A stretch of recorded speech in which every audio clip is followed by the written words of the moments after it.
NEC की बड़ी भूमिका रही है। विकास की योजनाएं तैयार करना, विभिन्न जनजातीय समूहों को विकास के साथ जोड़ना और समग्र क्षेत्र को एक अलग दृष्टिकोण से ऊपर से देखना, समग्र क्षेत्र के विकास का आयोजन रेखांकित करने का काम पूर्वोत्तर में किया है। मोदी जी ने एक पॉजिटिव इकोसिस्टम बनाने का काम किया है। आधार पर राज्य सरकारों ने और डोनर मंत्रालय ने निवेश का इकोसिस्टम कनेक्टिविटी अब प्रॉब्लम नहीं रही और विश्व के साथ कनेक्टिविटी भी थोड़े समय के बाद प्रॉब्लम नहीं है। बांग्लादेश के एक्सचेंज के बाद दुनिया के साथ जोड़ने का हमारा लक्ष्य बहुत जल्दी समाप्त हो जाएगा। पूर्वोत्तर में एक औद्योगिक इकोसिस्टम से दृढ़ होगी और पूरी दुनिया का बाजार यहाँ पर निवेश करने वालों के लिए और इसके लिए हर राज्य ने भी अपने प्रयास भारत सरकार भी सभी इन्वेस्टरों पूर्वोत्तर की ओर आने के लिए प्रेरित अभी केंद्रीय मंत्रिमंडल ने सेमीकंडक्टर और डिस्प्ले विनिर्माण की इकोसिस्टम के विकास के लिए 3 सेमीकंडक्टर यूनिट नॉर्थ ईस्ट में स्थापना करने का निर्णय लिया। इनमें से एक इकाई Tata Semiconductor Assembly and Test Private Limited लगभग 27,000 करोड़ के इन्वेस्टमेंट से आसाम में आने वाली है। वो अब तक का सबसे बड़ा इन्वेस्टमेंट होने वाला है और इसके साथ साथ 20,000 प्रत्यक्ष रोजगार और 60,000 अप्रत्यक्ष रोजगार इस फ्यूचर पोटेंशियल को ध्यान में रखकर भारत सरकार का शिक्षा विभाग नॉर्थ ईस्ट यूनिवर्सिटियों के साथ बैठकर किसी प्रकार के शिक्षा से लैस ज्ञान से लैस युवा तैयार हो, इसके लिए भी कोर्स की निर्मित कर रहा है, जिससे जो जॉब जनरेट होंगे इसका सबसे बड़ा फायदा हमारे नॉर्थ ईस्ट के 8 राज्यों। ये जो इकाइयां ऑटोमेशन के साथ साथ इलेक्ट्रॉनिक मैन्युफैक्चरिंग, टेलीकॉम मैन्युफैक्चरिंग और इंडस्ट्रियल मैन्युफैक्चरिंग के लिए भी सहायक। और मैं इतना आपको आश्वस्त करना चाहता हूं, ये एक नॉर्थ ईस्ट के लिए बहुत जरूरी है कि इंडस्ट्रियल इन्वेस्टमेंट आए, बड़ी बड़ी इकाइयां आए, इसमें कोई आपत्ति नहीं होनी चाहिए, इसका स्वागत करना चाहिए, इसको गति भी दे।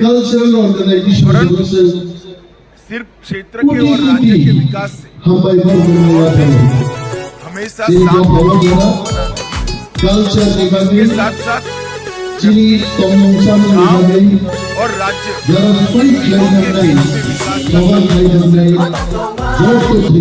विकास का आयोजन करना है, गांव के विकास का आयोजन करना है, इंडस्ट्रियल डेवलपमेंट के साथ एनईसी की बैठक में मैंने कहा था दूध, सब्जी, अंडे, मछली और मांस, इसमें स्वावलंबन लाए बगैर हमारे पास कोई चारा।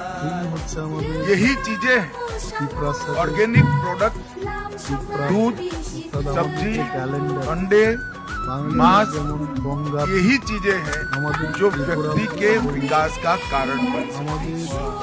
और जब तक हर व्यक्ति को संपन्न नहीं कर सकते, संपन्न कल्पना हो सकता है राज्य का जीएसडीपी बढ़ा तेल के साथ समझौता करें, अपने राज्य के किसानों को NOCL के साथ जोड़ें और उनकी ऑर्गेनिक प्रोडक्ट को आने वाले दिनों में विश्व के बाजार में पहुंचाएं। भारत सरकार ने नॉर्थ ईस्ट पहले हर राज्य में 3 और आसाम जैसे राज्य में हर जिले में 1 ऑर्गेनिक सर्टिफिकेशन लैब प्रस्तावित करने का निर्णय लिया है, जिसके माध्यम से भूमि और कृषि उत्पाद दोनों का विश्वसनीय ऑर्गेनिक सर्टिफिकेशन होगा।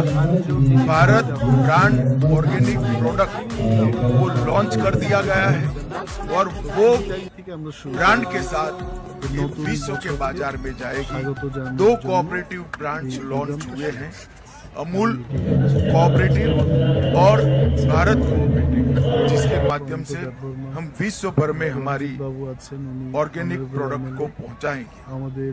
कनेक्टिविटी के लिए जो कुछ करना बाकी है वो हमारी प्रायोरिटी का विषय है और मैं भारत सरकार की ओर से आपको आश्वस्त करना चाहता हूं कि IT की कनेक्टिविटी यहाँ पर बहुत अच्छे तरीके से हो जाएगी और फिर यहाँ पर सॉफ्टवेयर निर्माण के लिए भी एक बहुत बड़ा पोटेंशियल यहाँ पड़ा है। उद्योग नीति बहुत इनोवेटिव है, देश भर से ला पाए इसी है, इसका हमने फायदा उठाना चाहिए। मिशन पाम ऑयल 118 নম্বর রাজা कमेंट कमर ना का कमर ना इनों बगे रास्ता दो फंडली को साइज यदि कमर ना का कमर ना देश के अंदर आसारामबारिनि अरे आनी तिफ्रासर যত বড় तिलहन का उत्पादन सेंट्रल प्रोग्राम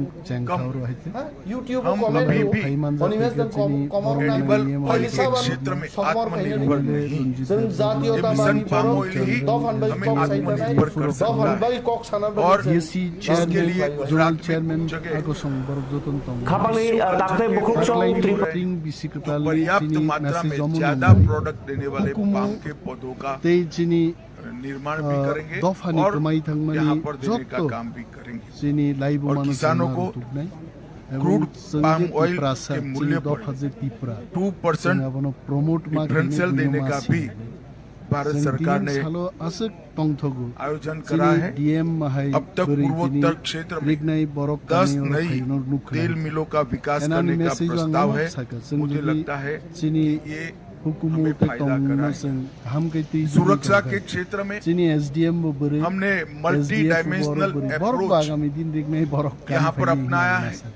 हर राज्य की एक विशिष्ट रणनीति बनाकर हम 10 साल में आगे बढ़े और इसका परिणाम है कि पुलिस, आर्मी, असम राइफल और केंद्रीय पुलिस बल ये सब ने इकट्ठा मिलकर यहाँ पर एक बहुत अच्छी व्यवस्था करने में सफलता पाई, जिसके चलते हिंसक घटनाओं में 31% कमी और नागरिकों की 56% की कमी ये 10 साल में हमने सिद्ध की है। लगभग 10,572 विद्रोही सरेंडर हुए हैं और कई सारे NLFD का समझौता 2019 में किया, ब्रू समझौता 2020 में किया, बोडो समझौता 2020 में किया, कारगिल समझौता 2021 में किया, आदिवासी समूहों के साथ समझौता 2022 में किया, DNLA समझौता 2023 में किया, UNLF शांति समझौता 23 में हुआ, उल्फा शांति समझौता 23 में हुआ, तिप्रा समझौता 24 में हुआ, NLFT और ATTF का समझौता 2024 में हुआ। इसके साथ साथ आसाम मेघालय अंतर्राज्यीय सीमा समझौता और आसाम अरुणाचल अंतर्राज्यीय सीमा समझौता भी हुआ। इसके कारण पूरे नॉर्थ ईस्ट के अंदर शांति प्रस्तापित करने का हमें बहुत सफलता मिली है। मैं एक विशिष्ट बात पर भी आपका ध्यान आकृष्ट करना चाहता हूं। हमने भारत को नशा मुक्त करने का एक अभियान लिया है। मैं मानता हूं कि नॉर्थ ईस्ट की इसमें विशिष्ट जिम्मेदारी है, क्योंकि नारकोटिक्स का आने का एक प्रमुख रास्ता नॉर्थ ईस्ट के राज्यों के होकर जाता है। काफी कुछ हुआ है, मैं इससे कोई ऐसा नहीं मानता कि काम नहीं हुआ है। विगत 6 सालों के अंदर काफी कुछ काम हुआ है, मगर हमारी गति पर्याप्त नहीं है।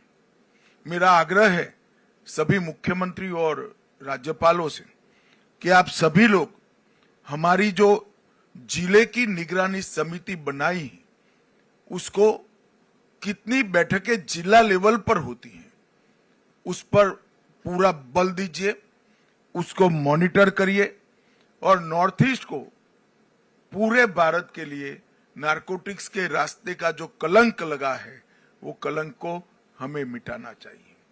नशा आने वाली पीढ़ियों को खोखला करता है और हमने पूर्णतया से भारत को नशा मुक्त बनाने का काम करना है और ये मिशन उसमें नॉर्थ ईस्ट बहुत बड़ा योगदान कर सकता है।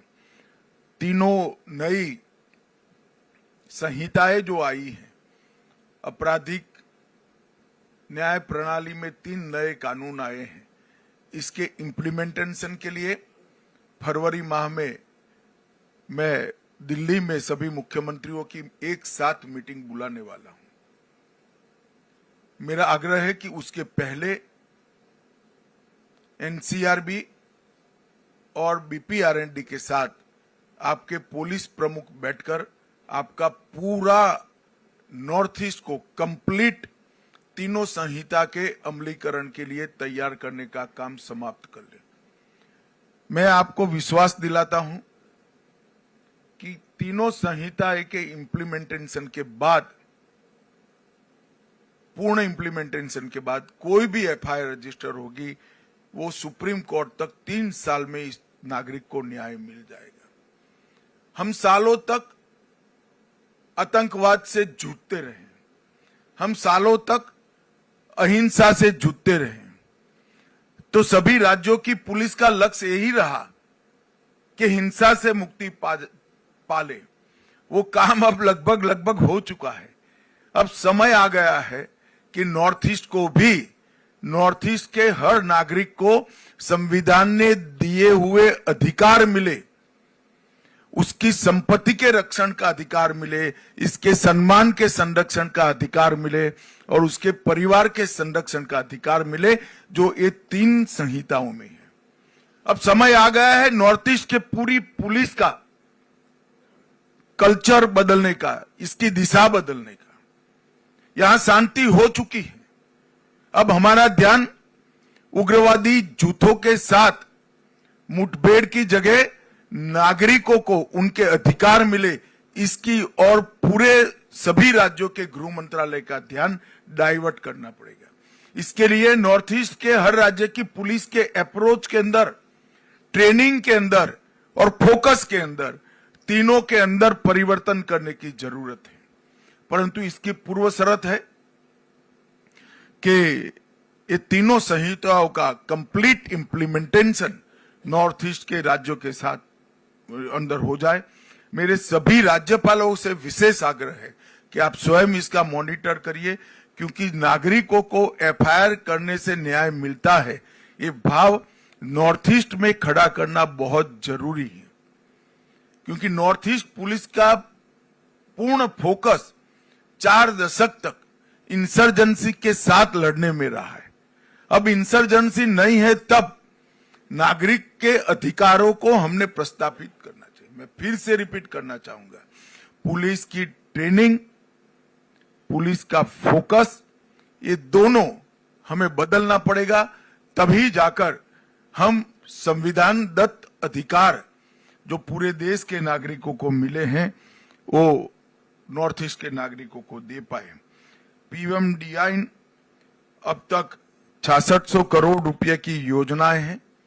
नागालैंड और कुछ योजनाएं एकदम पाइपलाइन में है। मुझे पूरा भरोसा है कि 6600 करोड़ से हम कुछ ही महीनों में 9000 करोड़ तक पहुंच जाए। ये हमारे लिए बहुत बड़ी उपलब्धि है। सड़कें, विद्युत परियोजनाएं, शिक्षा परियोजनाएं, स्वास्थ्य परियोजनाएं, खेल का इंफ्रास्ट्रक्चर और टूरिज्म की परियोजनाएं, ये मिलाकर लगभग 111 से ज्यादा परियोजनाओं ने पूर्वोत्तर के विकास के लिए ढेर सारा काम किया है। 14-15 से हमारे बजट में 153% की वृद्धि हुई है। लगभग 22 मिशन से पूरे पूर्वोत्तर को हम समृद्ध बनाने का एक महत्वाकांक्षी लक्ष्य रखे हैं। Mission organic value chain development भी हमने आगे मैंने बताया ऐसे परिपूर्ण करनी पड़ेगी। और कनेक्टिविटी के लिए मैं भारत सरकार की ओर से आपको आश्वस्त करना चाहता हूं, हर प्रकार की सहायता पूर्वोत्तर राज्य को हम करेंगे और उसमें बजट की कोई कमी नहीं। सिर्फ रेल कनेक्टिविटी में 81,000 करोड़ रुपया की योजनाएं अब तक बन चुकी हैं। रोड कनेक्टिविटी में 41,000 की योजनाएं बन चुकी हैं। हवाई अड्डे के 64 रूट नए चालू हुए हैं और अब बाकी जो बचा है काम भी द्रुत गति से 3 साल में समाप्त करने का काम हमने लक्ष्य रखा है। मेरा आग्रह है कि नेसेक का सबसे ज्यादा उपयोग नॉर्थ ईस्ट के राज्यों ने करना चाहिए। नेसेक की स्थापना भी अटल जी के समय में हुई और टेक्नोलॉजी का उपयोग ये विषम भौगोलिक परिस्थिति में बसे हुए 8 छोटे छोटे राज्यों को जब तक आपके डेवलपमेंट में टेक्नोलॉजी का उपयोग लेकर आप नहीं जाते हैं, डेवलपमेंट का फोकस तय नहीं कर सकते। रास्ते नेचुरल कोर्स में कहां से बनाने से कम अवरोध है, वो हम टेक्नोलॉजी से बहुत अच्छे तरीके से आइडेंटिफाई कर सकते हैं। वो करते हैं तो रास्ते बनाने का बजट कम से कम 30% कम होता है। बाढ़ से हम ग्रस्त हैं, बाढ़ को डाइवर्ट कर बड़े तालाब बनाकर टूरिज्म, एग्रीकल्चर और बाढ़ से बचना तीनों लक्ष्यों को सिद्ध कर सकते हैं। आसाम ने प्रायोगिक स्तर पर 15 बड़े तालाब बनाए हैं। सभी राज्यों ने ये बाढ़ से निजात पाने के लिए और पानी के स्टोरेज के लिए इसका उपयोग करना चाहिए। आसाम के मॉडल को समझना चाहिए। मैं चाहूंगा कि एनईसी भी आसाम के मॉडल को बाकी सारे राज्यों में जहां जहां प्लेन जगह उपलब्ध है वहां पर बड़े तालाब बनाकर टूरिज्म, इरिगेशन, ड्रिंकिंग वाटर और बाढ़ से निजात, ये चारों लक्ष्य को सिद्ध कर सकते हैं। और इसके लिए भी टेक्नोलॉजी का उपयोग महत्वपूर्ण तरीके से हो सकता है। टेक्नोलॉजी के उपयोग से भ्रष्टाचार भी कम होता है और टेक्नोलॉजी से उपयोग से डीबीटी को भी हम आगे ले जा सकते हैं। आज नेसेक की भी मीटिंग है, बहुत सारी चीजें पहले तय हुई हैं। मैं यहाँ आने से पहले देख कर आया हूँ, बहुत अच्छा इम्प्लीमेंटेशन हर राज्यों ने करा है। एक छोड़कर सभी राज्यों के मुख्यमंत्री ने अपनी ऑफिस से ही नेसेक के साथ किसी को जोड़ने का काम किया है। इससे इन कामों को गति मिली है। अंत में मैं इतना ही कहना चाहता हूं, पूर्वोत्तर शांत होना पर्याप्त नहीं है। पूर्वोत्तर को समृद्ध करने का हमारा लक्ष्य होना चाहिए। पूर्वोत्तर शांत और समृद्ध होना भी पर्याप्त नहीं है। पूर्वोत्तर की हमारी विविधता की जो पहचान है, सांस्कृतिक पहचान है, कला की पहचान है, साहित्य की पहचान है और भाषाओं का अस्तित्व, इसको संजो कर रखना न केवल पूर्वोत्तर, पूरे देश के लिए महत्वपूर्ण है। क्योंकि भाषाएं, संस्कृति हमेशा से हमारे देश की बहुत बड़ी धरोहर रही है। मैं आपको विश्वास दिलाता कि मोदी जी के नेतृत्व में मैं, सिंधिया जी और सुकांत मजमूदार जी तीनों आपके एडवोकेट बनकर भारत सरकार में आपकी हर समस्या के लिए खड़े हैं। आप आगे आइए और ये शांत, समृद्ध और सांस्कृतिक विरासत से सभर पूर्वोत्तर को आगे बढ़ाए। और जब 2047 विकसित भारत का लक्ष्य तय होगा, तब मेरी तो मन की एक कल्पना है कि सबसे समृद्ध क्षेत्र अगर कोई हो सकता है तो हमारा पूर्वोत्तर हो सकता है, क्योंकि कुदरत ने आपको बहुत पोटेंशियल दिया है। तो हम सब मिलकर मोदी जी के 2037 के विकसित भारत के लक्ष्य के साथ जुड़े, आगे बढ़े और पूर्वोत्तर को भी आगे बढ़ाए, यही अभ्यर्थना है। वंदे मातरम, भारत माता की जय।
যে এনএসি আমরা কি দেখেছি, হ্যাঁ এনএসি একটা অনেক আগে হয়েছিল, একটা যে ক্রিটিক্যাল ইনফ্রাস্ট্রাকচার, ওই ভান্ডারিমা, খান্তলাং, মালদাপাড়া, রোয়াজাপাড়া এইসব জায়গাতে রাস্তা নেওয়া যাচ্ছে না। এই সাধারণ যে বাজেটে এই সমস্ত ধরার জন্য টাকা থাকে না, এই জন্যই এনইসি তৈরি করা হয়েছে গোটা উত্তর পূর্বাঞ্চলে ক্রিটিক্যাল ইনফ্রাস্ট্রাকচার বা ক্রিটিক্যাল গ্যাপ এটাকে ইয়ে করার জন্য। কিন্তু এখন এই এনইসি টাকায় কি হচ্ছে, এনইসির টাকায় ওই প্রম উৎসব, মেলা, খেলা খেলা হলে ভালো, কিন্তু আসল খেলা নয়। এনইসির টাকায় ত্রিপুরা যে ড্রাগ কি জানি বলে এটাকে, ওই যে নেশামুক্ত কেন্দ্র, নেশামুক্ত কেন্দ্র করার জন্য এনইসির টাকা কাজে কি রিভিউ করবেন? আসল কথাটা হলো এখানে একটা এসছেন, ত্রিপুরা রাজ্যের মধ্যে সংগঠন নড়বড় হয়ে আছে, এই সুবাদে এই সংগঠনটাকে একটু জ্বালাই টালাই দিয়ে ওয়েল্ডিং টোল্ডিং করে মেরামত করে রাখা যায় কিনা। কোনো ওয়েল্ডিংয়ে মাল কোলাবে না, ত্রিপুরা রাজ্যের মানুষ তৈরি হচ্ছে।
मंत्रिपरिषद में मेरे साथी सुकांत मजमूदार जी, यहां उपस्थित गृह सचिव और नॉर्थ ईस्ट के सभी राज्यों से पधारे हुए मुख्यमंत्रीगण, राज्यपालगण और सभी राज्यों के प्रमुख अधिकारीगण, आप सभी का मैं 72वीं संपूर्ण बैठक में स्वागत करता हूं। एक प्रकार से 10 साल नॉर्थ ईस्ट के लिए बहुत महत्वपूर्ण रहे हैं और नॉर्थ ईस्ट को जिस प्रकार से प्रधानमंत्री जी ने इस 10 साल में न केवल देश पूरी दुनिया के फोकस पर लाकर खड़ा कर दिया, ये नॉर्थ ईस्ट के लिए युग परिवर्तनकारी मौका है। नॉर्थ ईस्ट बहुत समय से दिल्ली के लिए सिर्फ भाषणों का मुद्दा रहता था। प्रधानमंत्री जी ने अपने विजन से, अपने संवेदनशीलता के कारण नॉर्थ ईस्ट को विकास के फोकस में लाकर रख लिया। एक और तो इस 10 साल में नॉर्थ ईस्ट के अंदर अभूतपूर्व इंफ्रास्ट्रक्चर के विकास के कारण दूरी कम करने का काम हुआ है, और दूसरी ओर नॉर्थ ईस्ट के लोगों की दिल्ली से दिल की दूरी को भी कम करने का काम माननीय प्रधानमंत्री जी ने किया है। क्योंकि एक बार जब प्रधानमंत्री जी स्वयं नॉर्थ ईस्ट को प्रमुखता दिए, तो अपने आप पूरे केंद्र सरकार की प्रमुखता नॉर्थ ईस्ट की तरफ आगे बढ़ गई, और आज हमारा नॉर्थ ईस्ट अनेक प्रकार की विविधताओं के बावजूद विकास के रास्ते पर चल पड़ा है। 10 साल पहले नॉर्थ ईस्ट के 200 से ज्यादा अधिक जनजातीय समूह, 195 से ज्यादा बोलियां, ये हमारे लिए एक दृष्टि से वीकनेस बनकर अलग अलग विवादों का कारण बनी हुई थी। आज 10 साल के बाद पीछे मुड़कर देखते हैं तो वही वीकनेस को हमारी ताकत में, स्ट्रेंथ में बदलने का काम प्रधानमंत्री जी ने किया है। आज 200 से अधिक जनजातीय समूह हमारी सांस्कृतिक विरासत के कारण पूरी दुनिया का आकर्षण का केंद्र बना है, और 195 से ज्यादा बोलियां और भाषाएं उसने पूर्वोत्तर को विश्व के 36 बायोडायवर्सिटी हॉटस्पॉट में से एक बनाने का काम किया है। हमारी स्ट्रेंथ अकेले पूर्वोत्तर में 7500 से ज्यादा अधिक फूलों की प्रजातियां हैं, और कई प्रकार के अलभ्य, वन्य और पानीजन्य प्रजातियों का ये हमारा उत्कृष्ट स्थान है। ये सारी चीजों को संजोकर एक टूरिस्ट डेस्टिनेशन बनाने का बहुत महत्वपूर्ण प्रयास इस 10 साल में हुआ है। परंतु सबसे बड़ा काम हुआ है तो नॉर्थ ईस्ट के अंदर शांति प्रस्तापित करने का काम ये 10 साल के अंदर हुआ है। मैं बाद में इसमें डिटेल बताऊंगा, परंतु 20 से ज्यादा समझौते कर 9,000 से ज्यादा हाथ में हथियार लिए युवाओं को सरेंडर कर मेन स्ट्रीम में शामिल कर नॉर्थ ईस्ट के अंदर शांति प्रस्तापित हुई, जो हर प्रकार के विकास की नींव बनी है। और अभी अभी प्रधानमंत्री जी अष्टलक्ष्मी कंसेप्ट को एक और ताकत देने के लिए दिल्ली के कार्यक्रम में गए, और अब ये अष्टलक्ष्मी कंसेप्ट पूरी दुनिया, पूरा देश स्वीकार कर रही है। मैं आज सभी मुख्यमंत्रियों को भी कहना चाहता हूं कि पूरा देश चाहता है कि नॉर्थ ईस्ट का हर व्यक्ति समृद्ध बने, नॉर्थ ईस्ट का हर राज्य समृद्ध बने, और उत्तर प्रदेश से कई गुना बड़ा हमारे भूभाग देश के विकास में योगदान करता रहे। एक प्रकार से इतनी सारी डाइवर्सिटी के साथ विकास के रास्ते पर आगे बढ़ने के लिए सभी प्रकार की मूल संरचनाएं खड़ा करने का काम ये 10 साल में हुआ है। अब समय आ गया है की नींव पर एक बुलंद, मजबूत और समावेशी विकास की आगे बढ़ने का काम हमें करना है। पूर्वोत्तर के विकास की गति बढ़ाकर पूर्वोत्तर को शेष भारत के बरोबर लाना, ये भारतीय जनता पार्टी की नरेंद्र मोदी सरकार का लक्ष्य है। केंद्र में जब जब भारतीय जनता पार्टी की सरकार आई, नॉर्थ ईस्ट को प्रायोरिटी देने की शुरुआत करी। जब अटल जी की सरकार बनी, तब हमने डोनर मंत्रालय की स्थापना करी और मोदी जी ने पूरी मंत्रिपरिषद को नॉर्थ ईस्ट का रात्रि निवास वाले दौरे करने का आग्रह कर 700 से ज्यादा मंत्रियों ने अब तक रात्रि निवास, 700 दिन से ज्यादा रात्रि निवास यहां पर हुआ है। प्रधानमंत्री स्वयं 65 बार आए हैं और हर बार कोई ना कोई तोहफा नॉर्थ ईस्ट के लिए लेकर आए हैं। भारतीय जनता पार्टी की मोदी सरकार ने पूर्वोत्तर की संस्कृति को भी संरक्षित करने के लिए कोई कसर नहीं छोड़ी। सबसे ज्यादा अगर पूर्वोत्तर की भाषाओं को 8वीं अनुसूची में समाने का काम हुआ तो वो भारतीय जनता पार्टी के शासन में हुआ।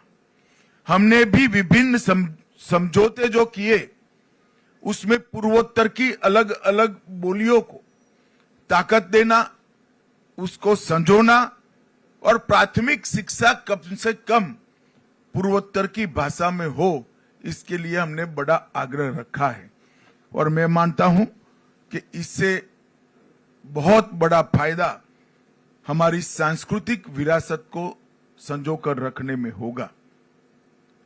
अब समय आ गया है कि $5 ट्रिलियन की अर्थव्यवस्था को पूर्वोत्तर के विकास से एक बिग पुश देने का समय आ गया है और इसके लिए एक्ट ईस्ट, एक्ट फास्ट और एक्ट फर्स्ट, ये तीनों मंत्र जो हमें दिए गए हैं, ये तीनों मंत्र को चरितार्थ करने का काम डोनर मंत्रालय बखूबी कर रहा है, एनईसी भी कर रही है।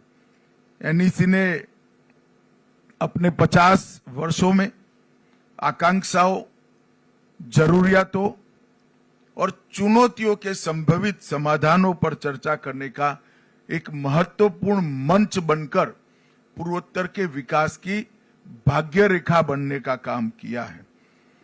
भारत सरकार और पूर्वोत्तर के छोटे छोटे राज्यों की नीति के बीच में सामंजस्य हो, जिसके कारण विकास नीचे तक पहुंचता है, इसमें एनईसी की बड़ी भूमिका रही है। विकास की योजनाएं तैयार करना, विभिन्न जनजातीय समूहों को विकास के साथ जोड़ना और समग्र क्षेत्र को एक अलग दृष्टिकोण से ऊपर से देखकर समग्र क्षेत्र के विकास का आयोजन, रेखांकित करने का काम पूर्वोत्तर में एनईसी ने किया है। मोदी जी ने एक पॉजिटिव इकोसिस्टम बनाने का काम कर लिया है। इसके आधार पर राज्य सरकारों ने और डोनर मंत्रालय ने निवेश का इकोसिस्टम बेहतर करने की अब जरूरत है। कनेक्टिविटी अब प्रॉब्लम नहीं रही और विश्व के साथ कनेक्टिविटी भी थोड़े समय के बाद प्रॉब्लम नहीं रहने वाली है। बांग्लादेश के एन्क्लेव्स एक्सचेंज के बाद पूर्वोत्तर को दुनिया के साथ जोड़ने का हमारा लक्ष्य बहुत जल्दी समाप्त हो जाएगा। पूर्वोत्तर में एक औद्योगिक इकोसिस्टम इससे दृढ़ होगी और पूरी दुनिया का बाजार यहां पर निवेश करने वालों के लिए खुलेगा और इसके लिए हर राज्य ने भी अपने प्रयास मजबूत करने पड़ेंगे। भारत सरकार भी सभी इन्वेस्टरों को पूर्वोत्तर की ओर आने के लिए प्रेरित करती है। अभी केंद्रीय मंत्रिमंडल ने सेमीकंडक्टर और डिस्प्ले विनिर्माण की इकोसिस्टम के विकास के लिए 3 सेमीकंडक्टर यूनिट नॉर्थ ईस्ट में स्थापना करने का निर्णय लिया। इनमें से एक इकाई Tata Semiconductor Assembly and Test Private Limited लगभग 27,000 करोड़ के इन्वेस्टमेंट से आसाम में आने वाली है। वो अब तक का सबसे बड़ा इन्वेस्टमेंट होने वाला है और इसके साथ साथ 20,000 प्रत्यक्ष रोजगार और 60,000 अप्रत्यक्ष रोजगार खड़े होंगे। इस फ्यूचर पोटेंशियल को ध्यान में रखकर भारत सरकार का शिक्षा विभाग नॉर्थ ईस्ट की यूनिवर्सिटियों के साथ बैठकर इसी प्रकार के शिक्षा से लैस, ज्ञान से लैस युवा तैयार हो, इसके लिए भी कोर्स की निर्मित कर रहा है, जिससे जो जॉब जनरेट होंगे इसका सबसे बड़ा फायदा हमारे नॉर्थ ईस्ट के 8 राज्यों को मिले। ये जो इकाइयां डाउनस्ट्रीम ऑटोमेटिव के साथ साथ इलेक्ट्रॉनिक मैन्युफैक्चरिंग, टेलीकॉम मैन्युफैक्चरिंग और इंडस्ट्रियल मैन्युफैक्चरिंग के लिए भी सहायभूत होगी। और मैं इतना आपको आश्वस्त करना चाहता हूं कि ये एक नई शुरुआत है। नॉर्थ ईस्ट के लिए बहुत जरूरी है कि इंडस्ट्रियल इन्वेस्टमेंट आए, बड़ी बड़ी इकाइयां आए, इसमें कोई आपत्ति नहीं होनी चाहिए, इसका स्वागत करना चाहिए, इसको गति भी देनी चाहिए। परंतु सिर्फ क्षेत्र के और राज्य के विकास से नॉर्थ ईस्ट हमेशा शांत बना नहीं रह सकता। इसके साथ साथ व्यक्ति, गांव और राज्य तीनों के बीच में विकास का सामंजस्य करना पड़ेगा और व्यक्ति के विकास का हमें आयोजन करना है, गांव के विकास का आयोजन करना है। तो इंडस्ट्रियल डेवलपमेंट के साथ साथ इसके पहले की एनईसी की बैठक में मैंने कहा था, दूध, सब्जी, अंडे, मछली और मांस, इसमें स्वावलंबन लाए बगैर हमारे पास कोई चारा नहीं है। यही चीजें हैं, ऑर्गेनिक प्रोडक्ट, दूध, सब्जी, अंडे, मांस, यही चीजें हैं जो व्यक्ति के विकास का कारण बन सकती हैं। और जब तक हर व्यक्ति को हम संपन्न नहीं कर सकते, संपन्न नॉर्थ ईस्ट की कल्पना बेमानी है। हो सकता है राज्य का जीएसडीपी बढ़ा, सीएल के साथ समझौता करें, अपने अपने राज्य के किसानों को एनओसीएल के साथ जोड़ें और उनकी ऑर्गेनिक प्रोडक्ट को आने वाले दिनों में विश्व के बाजार में पहुंचाएं। भारत सरकार ने नॉर्थ ईस्ट में पहले हर राज्य में 3 और आसाम जैसे राज्य में हर जिले में 1 ऑर्गेनिक सर्टिफिकेशन लैब प्रस्तापित करने का निर्णय लिया है, जिसके माध्यम से भूमि और कृषि उत्पाद दोनों का विश्वसनीय ऑर्गेनिक सर्टिफिकेशन होगा। भारत ब्रांड ऑर्गेनिक प्रोडक्ट वो लॉन्च कर दिया गया है और वो ब्रांड के साथ ये विश्व के बाजार में जाएगी। 2 कोऑपरेटिव ब्रांड्स लॉन्च हुए हैं, अमूल कोऑपरेटिव और भारत कोऑपरेटिव, जिसके माध्यम से हम विश्व भर में हमारी ऑर्गेनिक प्रोडक्ट को पहुंचाएंगे। कनेक्टिविटी के लिए जो कुछ करना बाकी है वो हमारी प्रायोरिटी का विषय है और मैं भारत सरकार की ओर से आपको आश्वस्त करना चाहता हूं कि आईटी की कनेक्टिविटी यहां पर बहुत अच्छे तरीके से हो जाएगी और फिर यहां पर सॉफ्टवेयर निर्माण के लिए भी एक बहुत बड़ा पोटेंशियल यहां पड़ा है। नई उद्योग नीति बहुत लुक्रेटिव है, देश भर से उद्योग हम ला पाए इसी है, इसका हमने फायदा उठाना चाहिए। मिशन पाम ऑयल ये नॉर्थ ईस्ट के सभी राज्यों के विकास का एक बहुत बड़ा रास्ता बनने की संभावनाएं मिशन पाम ऑयल के अंदर पड़ी है। देश के अंदर तिलहन का उत्पादन कम है। हम अभी भी एडिबल ऑयल के क्षेत्र में आत्मनिर्भर नहीं है। ये मिशन पाम ऑयल ही हमें आत्मनिर्भर कर सकता है और इसके लिए गुजरात में कुछ जगह टिश्यू कल्चर के प्रयोग भी हो रहे हैं, जो पर्याप्त मात्रा में ज्यादा प्रोडक्ट देने वाले पाम के पौधों का निर्माण भी करेंगे और यहां पर देने का काम भी करेंगे। और किसानों को क्रूड पाम ऑयल के मूल्य पर 2% डिफरेंशियल देने का भी भारत सरकार ने आयोजन करा है। अब तक पूर्वोत्तर क्षेत्र में 10 नई तेल मिलों का विकास करने का प्रस्ताव है।